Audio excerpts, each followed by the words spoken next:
ជារៀងបំពេកូនដែលជាគុណវេប៊ូ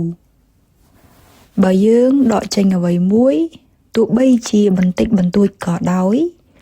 ដកចេញពីការបង្រៀនរបស់ព្រះពុទ្ធឬក៏យើងបន្ថែមរបស់បន្តិចបន្តួចចូលក្នុងការបង្រៀនតើយើងនឹងជួយបន្តសាសនាឬក៏បំផ្លាញទង្វើបែបនេះនឹងបំផ្លាញសាសនាលោកម្ចាស់ដែលជាគុណវេប៊ូបើការបង្រៀនត្រូវបានគេបំលែងបែបនេះតើការបង្រៀននឹងរលាយឬក៏អ្នកដែលបំលែងការបង្រៀនរលាយសិស្សតបមានតែអ្នកដែលបំលែងការបង្រៀនទេដែលនឹងឈឺចាប់លោកម្ចាស់ដែលជាគុណវេប៊ូចម្រើនពរមែនហើយសិស្សបើព្រះពុទ្ធថាបដិបត្តិបែបនេះអ្នកត្រូវតែបដិបត្តិបែបនេះ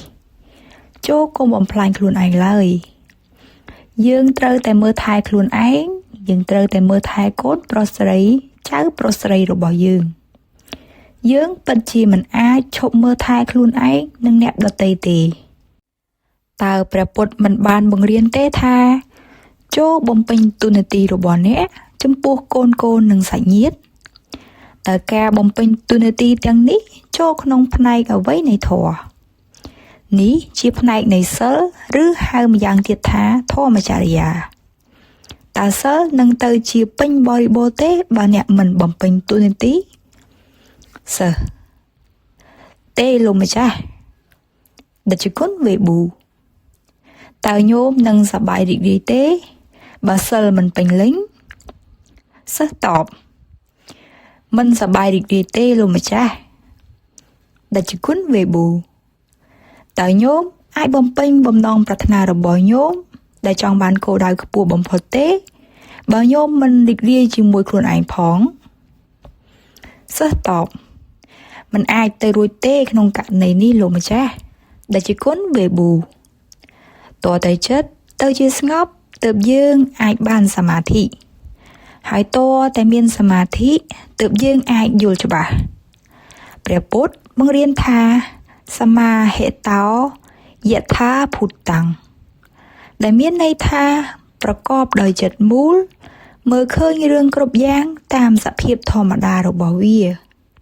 ប៉ុន្តែញោមដឹងច្បាស់ណាស់ពីរឿងនេះមិនត្រឹមតែន័យមួយទេអាត្មាគិតថាញោមពិតជាយល់ន័យជាច្រើនរបស់ពាក្យនេះ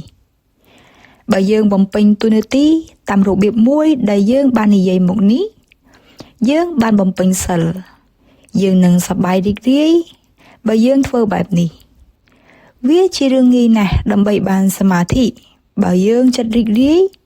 ហើយសមាធិគឺយថាភូតាំងយ៉ាងណាគឺយ៉ាងនឹងញោមដឹងរឿងទាំងនេះតើញោមដឹងយ៉ាងម៉េចតាមរយៈការបដិបត្តិបើញោមដឹងដោយមកពីគេប្រាប់ញោមដឹងតែពាក្យទេបើញោមបដិបត្តិញោមមិនត្រឹមតែបំពេញតួនាទីចំពោះកូនចៅទេក្នុងពេលមើលថែកូនចៅនោះញោមក៏កំពុងតែបដិបត្តិសិលផងដែរនេះជាចរណៈកុសលកើតចេញពីទង្វើត្រឹមត្រូវពេលញោមកំពុងតែបដិបត្តិចរណៈតើញោមមិនអាចរក្សាចិត្តផ្ចង់មិនកម្រើកត្រង់ផ្នែកក្រោមរុនច្រមុះទេសាក់លបងយកម្រាមដៃដាក់ត្រង់ចំណុចផ្នែកនេះតើញោមអាចដឹងពីការប៉ះរវាងម្រាមដៃនិងផ្ទៃនេះទេបើញោមបដិបត្តិដូចអ្វីដែលយើងបាននិយាយគ្នាមុននេះមានន័យថាញោមបំពេញផ្នែកមួយនៃធម៌ហៅថាចរណៈតើញោមបដិបត្តិអ្វីបើញោមរក្សាចិត្តស្យង់សិស្សតបគឺការយល់ដឹងពីវិជ្ជាលោកម្ចាស់ដែលជាគុណវេប៊ូអាត្មាគិតថាញោមនឹងនិយាយថាខ្ញុំមានរឿងផ្សេងត្រូវធ្វើលើក្រោយពេលខ្ញុំទំនេរខ្ញុំនឹងធ្វើសមាធិប៉ុន្តែយើងត្រូវតែប្រឈមមុខចំពោះរឿងទាំងអស់ក្នុងជីវិតយើងត្រូវតែទទួលស្គាល់ការពិតដោយអ្វីដែលព្រះពុទ្ធបញ្យល់ប្រាប់យើងដែរយើងនឹងយល់ច្បាស់បើយើងបដិបត្តិបែបនេះបំពេញតួនាទីហើយការបដិបត្តិនឹងមិនទៅជាអាសាបងទេតែបើយើងភ្លេចធ្វើរឿងនេះ ចិត្តនឹងមិនទៅជាចោះសំរងទេញោមដឹងគ្រប់គ្រាន់ហើយបើញោមយល់ពីរឿងដែលអាត្មាកំពុងនិយាយញោមនឹងមានចិត្តស្ងប់បើចិត្តស្ងប់ញោមនឹងបានសមាធិញោមប្រហែលជាគិតថាសម្រាប់ព្រះសង្ឃជារឿងងាយស្រួលណាស់ព្រោះលោកមិនចាំបាច់បារម្ភពីរឿងអ្វីទេចំណែកញោមវិញមានកូនចៅរំខានរហូតពេលខ្លះញោមគិតបែបនេះតើមែនទេសិស្សពួកយើងគិតបែបនេះរាល់ថ្ងៃលោកម្ចាស់ដែលជាគុណវេប៊ូសិស្សរបស់ព្រះពុទ្ធបានបដិបត្តិចរណៈនិងវិជ្ជាក្នុងពេលដំណើរគ្នានេះជាការងារបើញោមមិនធ្វើរឿងនេះទេនឹងគ្មានអ្វីជាលទ្ធផលទេបើញោមអនុវត្តការព្យាយាមគ្រប់បែបយ៉ាងនឹងទៅជាមានរបៀបរៀបរយបើញោមពុះពៀដោយការព្យាយាមយ៉ាងត្រឹមត្រូវនោះនឹងគ្មានអ្វីត្រូវមករារាំងទេសិស្សតបសូមលោកម្ចាស់ប្រាប់កូនណាផងបើក្មេងយំ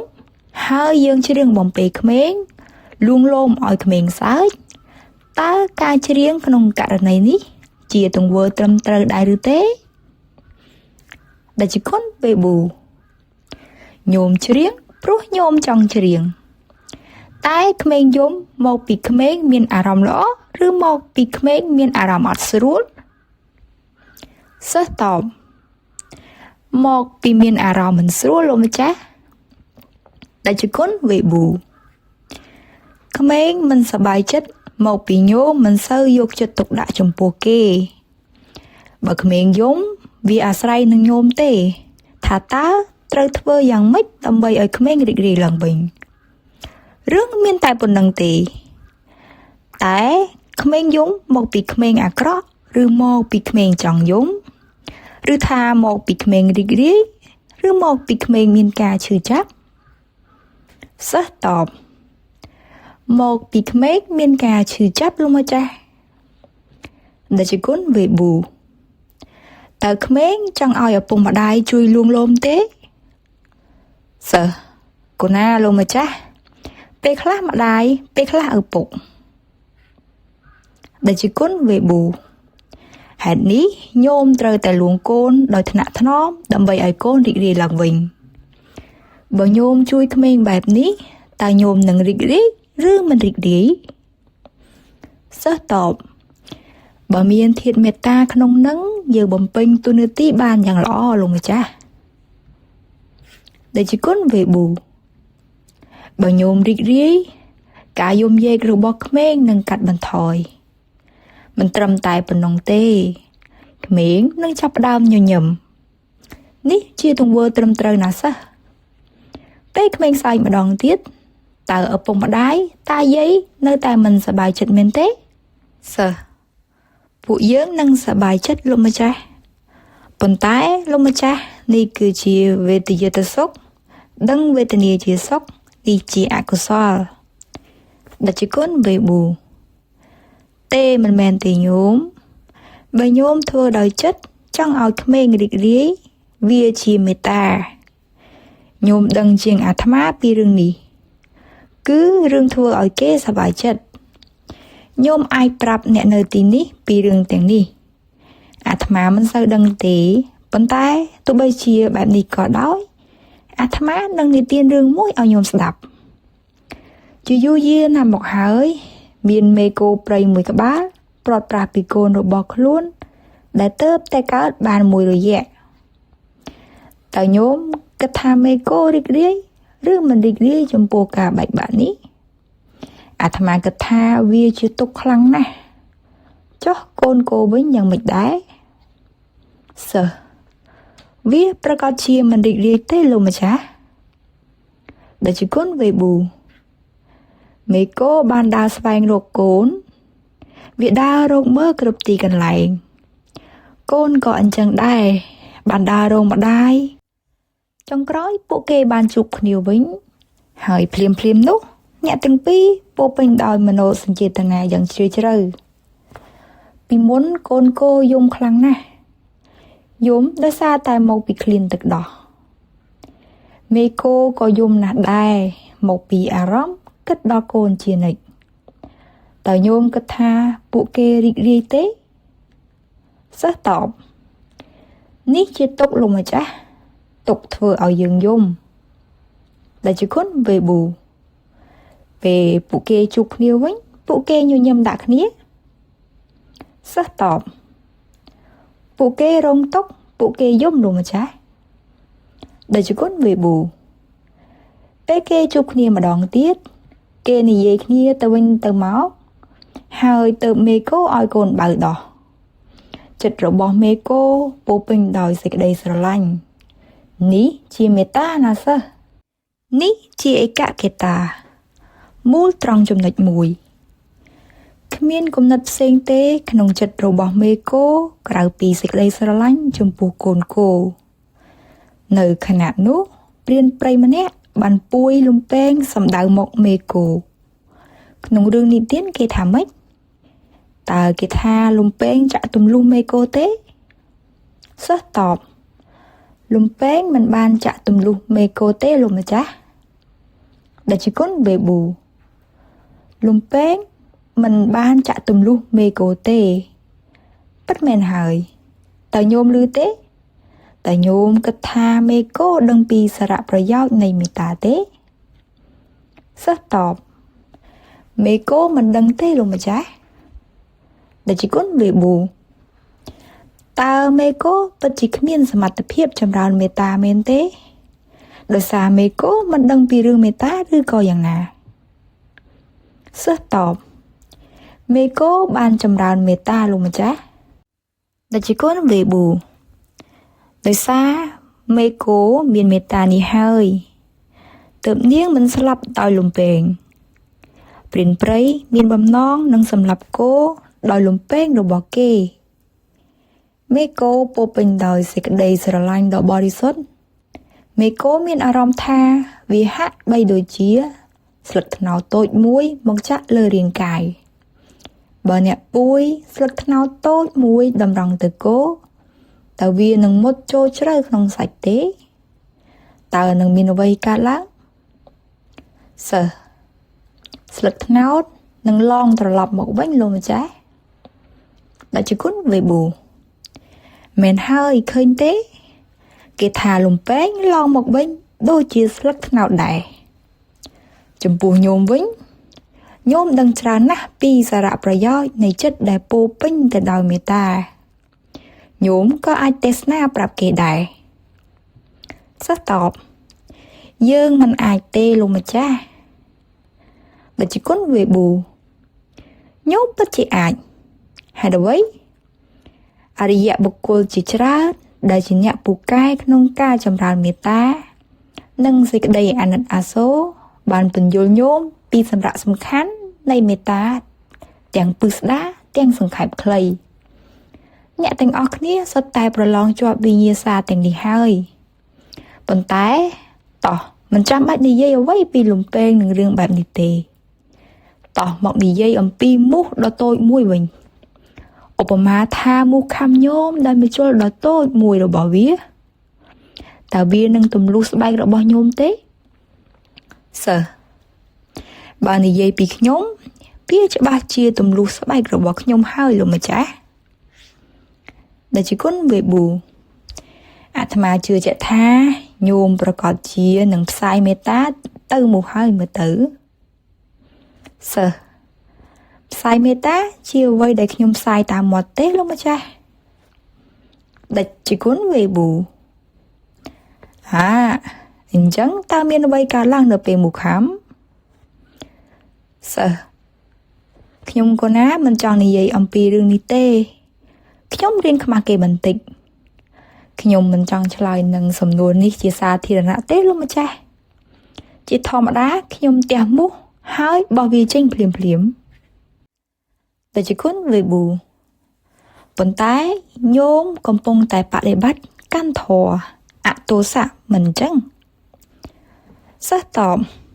អទោសៈរបស់ខ្ញុំមិនល្អឥតខ្ចោះទេលោកម្ចាស់ពេលមូសខាំខ្ញុំក៏ចាប់ផ្ដើមទះមូសភ្លាមដែលជាគុណវេប៊ូ តើនេះជាអ្វីដែលញោមហៅថាការផ្សាយមេត្តាមែនទេតើវាពិបាកក្នុងការអនុវត្តមេត្តាមែនទេពិបាកចងចាំមែនទេសិស្សសម្រាប់យើងវាពិបាកណាស់លោកម្ចាស់ដែលជាគុណវេប៊ូសូមចាំបន្តិចអាត្មានឹងសួរញោមមួយសំណួរទៀតតើញោមគិតថាមួយណាប្រសើរជាងមនុស្សនិងគោសិស្សមនុស្សខ្ពង់ខ្ពស់ជាងសត្វគោលោកម្ចាស់ដែលជាគុណវេប៊ូពិតមែនចុះបារមីវិញយ៉ាងម៉េចដែរតើញោមនឹងថាមនុស្សមានបារមីច្រើនជាងគោមែនទេសិស្សតបយើងបានកើតជាមនុស្សមកពីបារមីរបស់យើងលោកម្ចាស់ដែលជាគុណវេប៊ូអោគោដល់កំសត់ហើយអ្នកមិនយល់អ្វីទាំងអស់ប៉ុន្តែញោមវិញញោមចេះផ្សាយមេត្តាថាសព្ពេសត្តាអវេរីហោតុសូមឲ្យសពសត្វកុំមានពៀវេរានឹងគ្នាឡើយអំបញ្ញមិញយើងដឹងហើយថាមេគោពោពេញដោយមេត្តាចំពោះកូនតូចនេះជាហេតុដែលលំពេងមិនអាចសម្លាប់គោបានញោមដឹងរឿងនេះច្បាស់ណាស់ញោមយល់យ៉ាងស៊ីជម្រៅមិនត្រឹមតែដឹងទេញោមថែមទាំងចេះពន្យល់ប្រាប់គេផងដែរសិស្សយើងមិនអាចធ្វើបានទេលោកម្ចាស់ដែលជាគុណវេប៊ូញោមពិតជាអាចពន្យល់រឿងនេះបានឥឡូវនេះចំពោះជីវិតនៅឋានក្រោមដូចជាគោក្របីជាដើមតើមួយណាមានបារមីច្រើនជាងសត្វឈ្មោលឬក៏សត្វញីសិស្សតបពួកវាដូចតែគ្នាទេលោកម្ចាស់ដែលជាគុណវេប៊ូបើយើងជ្រើសរើសយកមួយតើមួយណាខ្លាំងជាងតើញោមនឹងជ្រើសយកមួយណាសិស្សតបគោឈ្មោលប្រហែលជាខ្លាំងជាងលោកម្ចាស់ដែលជាគុណវេប៊ូហេតុនេះពួកវាមិនដូចគ្នាទេមិនអញ្ចឹងហ៎សិស្សគោឈ្មោលជាអ្នកដឹកនាំមេគោមិនអាចទេដែលជាគុណវេប៊ូយើងនិយាយគ្នាតែពីមេគោទេមិនអញ្ចឹងប៉ុន្តែមេត្តាកើតមានក្នុងចិត្តរបស់មេគោដែរសិស្សតបមេគោធ្វើបានព្រោះនាងជាម្ដាយយើងវិញយើងមិនដែលប្រមូលអារម្មណ៍មេត្តាឲ្យមូលដល់ប៉ុណ្ណឹងទេលោកម្ចាស់ដែលជាគុណវេប៊ូបើអាត្មានិយាយថាអញ្ចឹងមេគោសប្បាយរីករាយជាងមនុស្សតើញោមមានប្រតិកម្មបែបណាសិស្សក្នុងឧទាហរណ៍នេះមេគោមានចិត្តជ្រះស្រឡះជាងមនុស្សមែនលោកម្ចាស់ដែលជាគុណវេប៊ូមើលអ្នកផ្សេងទៀតតើញោមយល់ព្រមទេសិស្សម្នាក់នេះបាននិយាយថាយើងមិនរីកចម្រើនក្នុងធម៌ដោយគោទេអ្នកផ្សេងទៀតប្រហែលជាមិនអាចទទួលបានទេមើលទៅសិស្សតបមានតែខ្ញុំកូនណាម្នាក់ទេដែលទទួលខុសត្រូវលើសម្ដីនេះខ្ញុំមិនដឹងទេប្រហែលជាគេនាំគ្នាវាយខ្ញុំហើយពេលគេស្ដាប់ធម៌នេះចប់នេះគ្រាន់តែជាការយល់ឃើញរបស់ខ្ញុំទេលោកម្ចាស់ដែលជាគុណវេប៊ូសរុបមកតើអ្នកណាសប្បាយចិត្តជាងសិស្សតបគ្មានចម្លើយទេលោកម្ចាស់ចម្លើយនៅតែដដែលដែលជាគុណវេប៊ូចុះបើអាត្មានិយាយថាសិស្សម្នាក់នេះគ្មានយល់អ្វីសោះអន់ជាងគោទៀតតើញោមសប្បាយចិត្តទេសិស្សខ្ញុំកណាមិនចូលចិត្តពាក្យបែបនេះទេប៉ុន្តែដោយហេតុថានេះជាការពិតខ្ញុំកណាត្រូវតែព្រមទទួលយកដែលជាគុណវេប៊ូចុះបើអាត្មាបន្ថែមទៀតថាញោមម្នាក់នេះដូចជាសត្វគោអញ្ចឹងសិស្សលោកម្ចាស់អើយពាក្យនេះកាន់តែល្វីងហើយប៉ុន្តែក្នុងករណីនេះយ៉ាងហោចណាស់ខ្ញុំកូនណាក៏មានកម្រិតស្មើនឹងគោដែរ ដែលជាគុណវេប៊ូលំពេងមិនអាចទម្លុះមេកូបានដោយមកពីមេត្តាចិត្តរបស់មេកូចុះញោមឯងវិញតើលំពេងនឹងមកទម្លុះរាងកាយទេសិស្ស